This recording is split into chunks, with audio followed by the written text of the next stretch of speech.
যে মদিনায় রাসূল থাকবে না, যে মদিনায় আমি আযান দিলে রাসূল ইমামতি করবে না, এই মদিনায় আমি থাকব। তার ভালোবাসাটা কেমন ছিল? স্বপ্নে যদি ডাকে বেলাল আয়, এটা বেলাল আয়, আমার রওজার সামনে একবার দাঁড়া, আমার রওজার সামনে একবার দাঁড়ায়, আসসালাতু ওয়াসসালামু আলাইকা ইয়া রাসূলুল্লাহ বলে একটা সালাম দে। আয় আয় বেলাল। হযরতে বেলাল ঘুমের ঘরে সহ্য করতে পারে না। হযরতে বেলাল রাদিয়াল্লাহু তাআলা সহ্য করতে না পাইরা দেশটাকে ছাইরা আবার মদিনার জমিনে আসছে।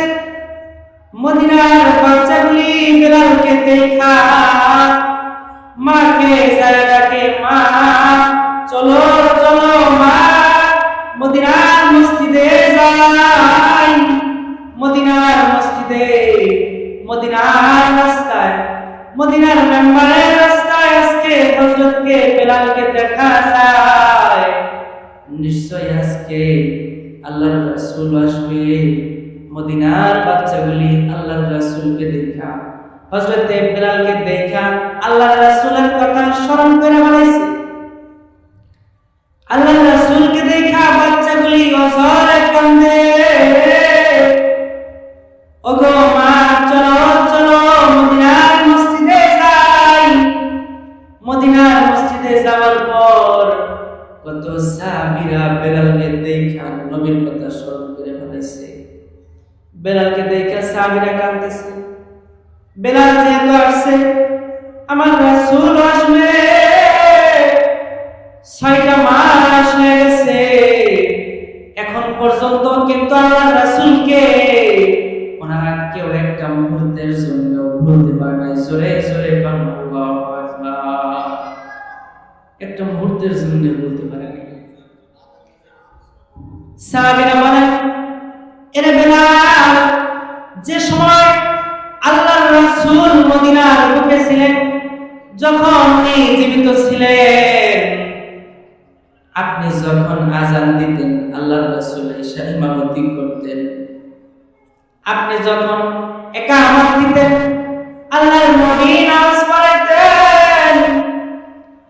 আজকে 6 মাস হয়ে যায় আল্লাহর রাসূল তো মদিনায় নাই, কিন্তু আগেকার মতো যদি কোনো কিছু না মনে করতে পারি, হযরতে বেলালের আযান শুনে যদি আল্লাহর রাসূলকে স্মরণ কইরা চোখের সামনে দৃশ্য বাসায় যদি একটু কাঁদতে পারি, হইতে পারে আল্লাহ আমাদেরকে মাফ করিয়া দিবে। আব্দুর রহমান ইবনে আওফ বলেন, বেলাল আযান দাও, এরে বেলাল আযান দাও। বেলাল কান্দে, না না আমি আযান দিব না। যে মদিনায় আল্লাহর রাসূল থাকতো আমি থাকতাম। আমি আল্লাহর রাসূলের রাস্তার জানদার ছিলাম। আল্লাহর রাসূল আমার পিছনে পিছনে হাঁটতেন। আমি যে সময় আযান দিতাম আল্লাহর রাসূল ইমামতি করার জন্য আসতেন। যে মদিনায় মসজিদে নববীতে আল্লাহর রাসূল আর কোনদিন ইমামতি করবে না, এই মদিনায় আমি আর কোনদিন আযান দিব না, নামাজও করব না। এই মদিনা ছাইরা আমি চলে যাব। সাহাবীরা কিছু চালাক সাহাবী ছিলেন। সাহাবীরা বললেন, হয়তো আমাদের কথাই বেলাল আযান দিবে না, কিন্তু হাসান এবং হুসাইনকে, এদের দুই ভাইকে নিয়ে যদি আমি বলা হয় যে বেলাল তুমি আযান দাও, হয়তো এমন হইতে পারে বেলাল আযানও দিতে পারে। এমন সময় হযরতে হাসান এবং হুসাইন বেলালের দুই রানের উপরে বসে যায়, বগলের নিচে মাথা দেব, ওগো আল্লাহর নবীর মসজিদ, আপনি আযান দেন। বেলাল কান্দে, না না আমি আযান দিব না, আমি আযান দিলে আমি সইতে পারি না, নবীর কথা মনে হইলে আমি সহ্য করতে পারি না, আমার আত্মা কলিজা ছিঁড়ে যায়। আবার বলে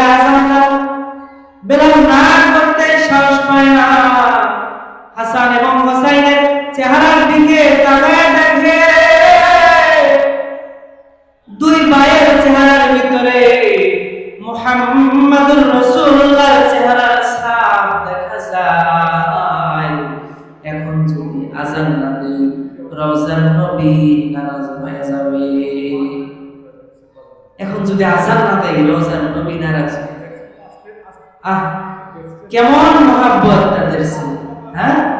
আর আমরা কেমন মুসলিম, মাহফিলে আসলাম, বসলাম, টাকা পয়সা তুললাম, আঞ্জাম করলাম, বসলাম না, হেদায়েতের নিয়ত হইল না, তাহলে সেই জায়গায় আমরা কি পরিপূর্ণ মুসলিম হয়ে কবরে যাইতে পারবো?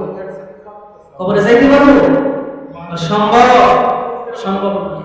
এজন্যই সাহাবায়ে ইসলাম সব সময় তারা চাইতেন ওনাদের জীবনটা ইসলামের মধ্যে শহীদ হয়ে যায়। তাদের তামান্না ছিল যে মরতেই হবে যখন শহীদ মরণ দিও আমাকে, মরতেই হবে যখন শহীদ মরণ দিও আমাকে। শাহাদাত জানি শুধুই জীবন, শাহাদাত জানি শুধুই জীবন, এ জীবন দিও আমাকে, মরতেই হবে যখন শহীদ মরণ দিও আমাকে, মরতেই হবে যখন শহীদ মরণ দিও আমাকে। মরণেও সুখ আমি পাবো জানি শাহাদাতে, হিসেব নিকেশেও ত্রাণ আছে যার শাহাদাতে। মরণেও সুখ আমি পাবো জানি শাহাদাতে, হিসেব নিকেশেও ত্রাণ আছে যার শাহাদাতে।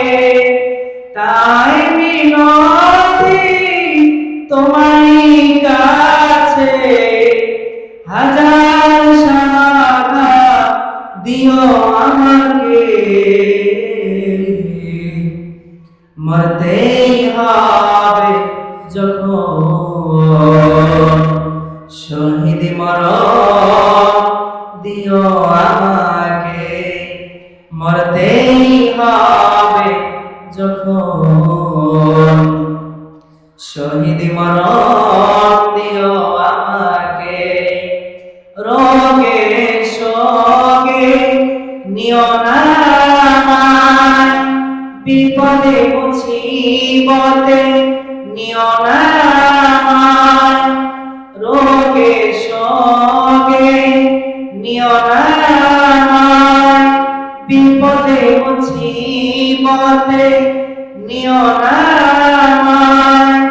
এমন মৃত্যু দিও চোখ বুঝিও যেন, এমন মৃত্যু দিও চোখ বুঝেও যেন দেখি তোমাকে,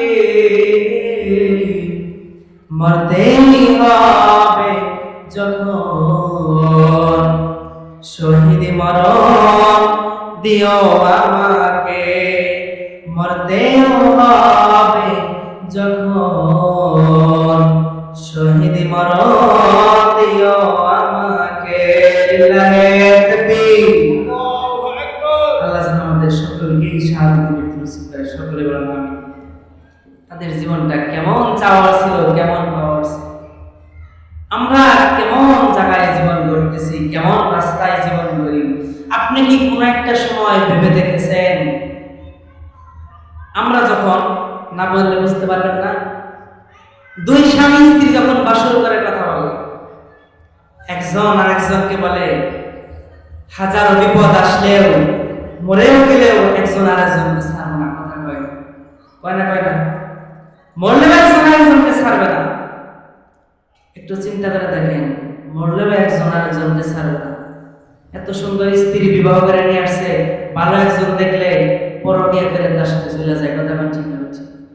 দেশে এগুলো চলতেছে না, জগৎটা ভরা ভরা কথা বলা ঠিক না, ভুল বলছি নাকি? এই অনেকের কষ্ট লাগবে, জন্ম আমার আগে কষ্ট করবো, এর দাওয়াত দিন বুঝে পরকের কথা বলছি। স্বামী তাকে বিদেশে পাঠায়, পরকের অভাব নাই কি নাই, পরকের অভাব নাই। এই জন্যই আমি সবচেয়ে ভালো বুঝি কি জানেন, দুনিয়াটা হলো সবচেয়ে বড় স্বার্থপর, সবচেয়ে বড় স্বার্থপর। যদি স্বার্থপর নাই হইতো তাহলে একজনকে ছাড়া আরেকজন চলে যায়, চিরজীবন খাওয়াইছে, পড়াইছে, চড়াইছে, খাইতে বইতে ঘুরতে ঘুরতে সব কিছুতে বাবা সন্তানকে পিছনে কামলার মতো খাইতে মানুষ সংস্থার কথা না, ঠিক না বেঠিক? কিন্তু বাবা এমন হতভাগা হয়ে গেছে, বাবারে কবরে রাই ভাবছে 1 বছর 1.5 বছর হয়ে গেছে, আজ পর্যন্ত এই সন্তান কোনোদিন বাবার খবর নেয় নাই। কথা দুনিয়ার মানুষগুলো বড় স্বার্থপর না? কি বলেন, স্বার্থপর না? আপনি বিশ্বাস না করেন, পিছনে কবরস্থান যায় দেখেন, আপনি বাবা মারা শোয়ে রাইখে আসছেন, আর কোনোদিন খবর নেন নাই। আকাশের দিকে তাকাইলে, বাবার কবর থেকে আকাশের দিকে তাকাইলে পুরোটা আকাশ দেখা যায়। বাবা কান্দে, কি বলে জানেন, সন্তান আজকে কতটা দিন হইল আমার রেখে গেলি, একটা বারের জন্য আমার কবরের পাশে এসে একটু দেখলি না রোদ বৃষ্টি ঝড়ে আমি কেমন আছি, আমার কবরটা কি ভালো আছে নাকি আমার কবরটা নষ্ট হয়ে গেছে নাকি ভাঙিয়া গেছে, একটা মুহূর্তের জন্য আমার কবরটা বাজান দেখলি না। বাবা কান্দে, আরে কেমন ছিল তারা, আমাদের মতো তারাও কেমন ছিল, তারাও চলে গেছে, চলে কিন্তু যাইতেই হবে, উপায় কিন্তু নাই, যে দিক দিয়ে করেন চলে কিন্তু যাইতেই হবে। আর চলে যদি যাইতেই হয় তাহলে জীবনে তওবার দরকার আছে কি নাই? তওবার দরকার আছে কি নাই? কথা বলেন না কেন? দরকার নাই? দরকার আছে। এজন্যই রাতের বেলা জায়নামাজ বিছায় আল্লাহর কাছে দাঁড়ায় দাঁড়ায় কাঁদেন, আয় আল্লাহ, রাতের আধারে